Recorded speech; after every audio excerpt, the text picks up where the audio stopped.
So if you guys have been out to your local RC track, carpet, mostly, you've probably heard these weird cars zinging around, these trucks and cars, and they go really fast and they have a very distinct sound. And basically what these are is left turn only chassis. They're made by various manufacturers. I decided after running the TTO2 all last year in oval that I wanted to step up and race something else because I really love hanging out with my oval guys. And the 21.5 tour truck class, a Roar approved class nationally with national rules, is very popular. One of the growing ones, a little bit of a slower version that's a little bit more equalized that I'm running, is the 25.5 sportsman class. And that's what we're going to talk about here today. So I'm Chad. This is the Dorky N40 RC channel.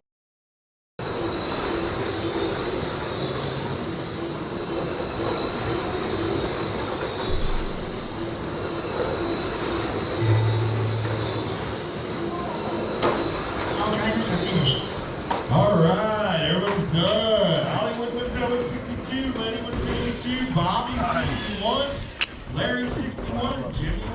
Part of my job, I believe, as being a YouTuber and people that turn to on this kind of stuff is to expose people to different kind of cars and things that are in the RC community. Now, a lot of people, of course, myself included, love the low-C NASCAR. The next logical jump would be the TTO2. I believe the low-C NASCAR can replace the TTO2 once we get out of this box stock BS that's going on. There's definitely more performance to be had.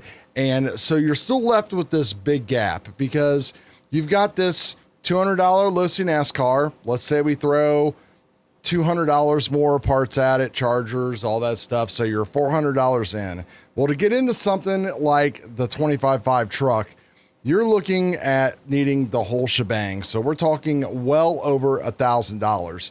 So, and the learning curve is amazingly steep, we'll talk about. So there's a pretty big gap in there. And I think that's one of the issues with oval racing in general. Outside dirt oval seems to be a little bit more accessible to people, but there doesn't seem to be that many tracks, even though I've seen a recent resurgence in it as lately. Now that the Traxxas slashes, which are used as mud bosses, have been beefed up a lot more. And I think, you know, people just want to get outside and do fun shit. What we got here, first of all, is this beautiful Proline Protoform ORT body, which is a very small and sleek body that I finally got done and got it all done in my metallic silver red that I like to run. Busted out the airbrush, did some masking and all that kind of stuff to do some of the black trim and all kinds of stuff. Now, the class rules is that the body needs to weigh 105 grams. I'm a little underweight on my body right now. I've got a Cricut machine coming that we are going to be learning to play with here on the channel, so we can make custom decals, vinyl stickers, and all of that kind of stuff. But the really important and cool stuff is what's going on underneath the hood here. And if you take a look at this thing, it's just going to blow your mind. Everything, as you can see, is on the left side. This car is purpose built to turn left. So we've got all of the offsets basically to the left. We've got all of the weight to the left, top and bottom as well. We've also got extra spots for weight. And what this is called is a pan car. And the reason why it's called a pan car is it's not a solid one-piece chassis. Basically, it has this pod back here that runs up and down on like a steel or fiberglass spring plate inside here. And it kind of gets all the suspension from the side shocks and from the center shock there. And it all just kind of works everything together. You can see how it all kind of moves around. Now, I'm running mine in a foam tire class. There's also rubber tire classes as well. And even the tires themselves are cut with an angle. So if you look at the tires here, you should be able to see that this side and this side of these tires are smaller than this side and this side. So basically we cut camber into this thing so it automatically turns left. And basically everything is meant to turn left on this thing. and I've learned a lot. I am learning more and more every day. I've went through and been hanging out with some of the OGs. Of course, some of you guys might know OG Bo from the channel. He's kind of been my mentor. He built this truck for me. The thing about these oval racing is it's very small, but kind of big, and there's a lot of money into it. And very few kits, they're kind of like purpose-built kits, even though there's a few manufacturers out there. This is a 23 OvalWorks Octane with a few little modifications. It has what they call the Tsunami front end on it, which is a machine front end. And you can kind of see how it is built and staggered differently, front to back, left to right, also top to bottom.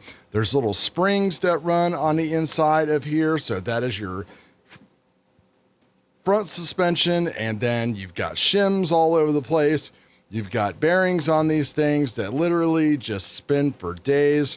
It is a solid rear axle. Now, some of the rubber cars that you can actually turn this into a rubber tire truck, and you got to make some other modifications to the chassis. They can also run with a gear or a ball differential. The 25.5 Sportsman is the Hobbywing Just Stock 25.5 system. The new Just Stocks, though, do not run on 1S batteries, so this is a 1S class only. You charge your battery to 4.22 volts, and they've been having a lot of problems with them. The old versions of the Just Stock ESCs would run 1S, the new ones don't, so we are now allowed to run the stock spec Hobbywing 1S ESC only. And then the entire car needs to weigh 36 ounces with the body. I can't remember what it is in grams. And, you know, you want to be, especially in this class, as close to minimum weight as possible, because this is a zero timing motor.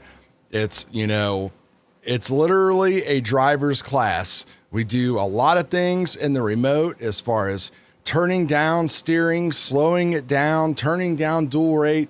We're trying to remove as much possible, because anytime that you are on the wheel with one of these cars, you are scrubbing speed. And the competition in this class is extremely fierce, because even though you could go and buy multiple Just Stock motors and find one that is a little bit hotter than another, the Just Stock like QC is so narrow that it's kind of a fool's errand. So when it comes basically down to maintaining the car, setup, and everything else, it's Friday night. I usually race our oval series on Wednesday. They do have Saturday night oval tomorrow, and I'm probably just going to take it with me to see if anybody else is going to be running it. We'll run the Losi car and maybe the TTO too. I don't know. We'll just see what happens. We'll take all three of them and see what kind of racing we can do.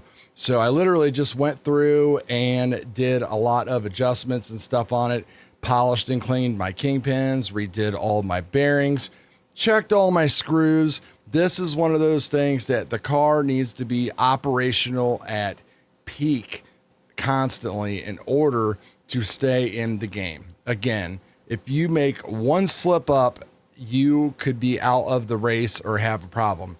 Luckily, I've had some really good luck, and I've driven the car. It's really well built, and I've been running it very well. Lots of good power in these R1 batteries, which have been awesome. And right now I've got I think I've TQ'd every race, and I have won the last two. I think something happened. I can't remember what it was in the very first race. I can't remember if I crashed out and broke a bumper. The front bumpers on these things are literally like Swiss cheese, and they're 21 bucks every time you break one. Usually they break right here at the motor mount, because there's like another position for a motor mount right there, which really doesn't need to be there, you know. But if you get your body mounting messed up, because mounting these bodies can be a little challenging, then you've got multiple ways to move things around. These things run ride height of around 4.5 millimeters in the front and around 5 in the back.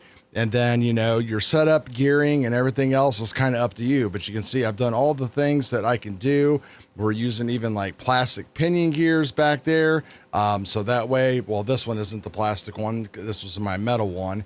But the smallest spur gears, the smallest, lightest plastic gears, anything to keep this thing going in the right direction. So going to give you guys a little bit of race footage, and we'll do some more introductions to some of the other classes that we run.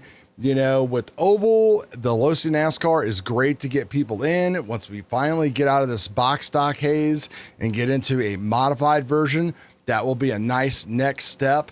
Maybe it will overtake the TT02 because there's, I believe, just as much performance in the Losi NASCAR that is untapped so far, without even having to go to the TT02. But then there's a huge jump to like, what do you do after that? There's a lot of slashed based classes. There's some buggy based street stock classes. And there's just a lot of like cool, unique classes that run certain bodies and certain motors and everything else. And that's kind of the same way with this chassis as well. You can change your tires, your motor, and put a different body on it and stuff. And then all of a sudden you're running in a different class. Like you're running in a car class, for example, with a more NASCAR type of looking body that is on these. So we'll show you a little bit of the racing that I was talking about from the other night. We started out, I had like a little bit, I actually messed up and I thought I was in heat 5, but I was actually in 4 and my battery was not fully charged. So I had to start at like 4.1 volts, and you need every bit you can get to hold on to here. Luckily, the R1 battery and the great car just was able to keep going. I mean, every heat you have to check this car. Every heat you need to check for screws. You need to check ride height. You need to check all kinds of stuff, camber, all that kind of stuff. If you do not stay on top of this, it will fail you. So that's how the competition is with these cars. It's very intense. This car takes up about 50 to 60% of my time right now. And the Losi is getting like 30%. And then all the other ones that I'm running, which really hasn't been a lot because I haven't ran the TT02. I will run the GT12 and TT02 this weekend for on-road. So I'm pretty excited about that. I would have an opportunity to go to and run that at an on-road track tomorrow during the day. But nah, I'm kind of like, I don't really want to go up there right now. We'll just run the oval. It's kind of like where my mind is right now. I really want to do some things.